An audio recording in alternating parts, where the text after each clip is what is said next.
ఎందుకు రాముడు అంత అలా ఎందుకు కనపడ్డాడు ధైర్యంగా అంటే ఆ గుణాలు అక్కడ చెప్పాడు ఆయన. ఏది ఎటైన పోవు అదేమి తనకు. సీతాదేవి కోసం భయంకరమైన యుద్ధం చేస్తూ కూడా ఆయన మనస్సులో ఉన్నది ఏమిటంటే, నా ధర్మం నేను చేస్తా, శక్తి కొద్దీ పోరాడతా, గెలిచానా మంచిది, గెలవకపోతే అదో కర్మ అంతే. నా ప్రయత్నం నేను చేయకపోతే తప్పు, కానీ గెలవకపోతే తప్పు కాదండి. ఇవాళ యువతరం మొత్తం నేర్చుకోవలసిందే.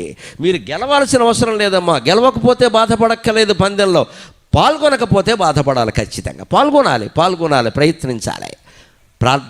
ప్రయత్నానికి ముగింపు ఉండదమ్మా. ఇప్పుడు ప్రయత్నం చేస్తూనే ఉండే గెలుపుకి ముగింపు ఉంటుంది, ప్రయత్నానికి ముగింపు ఉంటుంది. అవును అనుకున్నాను, నేను ప్రయత్నం చేస్తున్నాను, వస్తే వస్తుంది, లేకపోతే లేదు. ఒకడు రావణాసురుడి చేతిలో నేనే చనిపోవచ్చు, అయితే ఏం చేస్తాం? ప్రయత్నం చేయకపోతే సీత బాధపడుతుంది, మా ఆయన ప్రయత్నం చేయలేదని. ప్రయత్నం చేసి చనిపోయాను అనుకో, ఎంత ప్రయత్నం చేశానో ఆవిడికి తెలుసు కదా, నేనేం చేయగలను అని అన్న రీతి బైరాగిగా ఉన్నవాని. ఏదో బైరాగుల మఠంలో ఉండే బైరాగిలాగా అలా నిశ్చింతగా ఉన్నట్ట.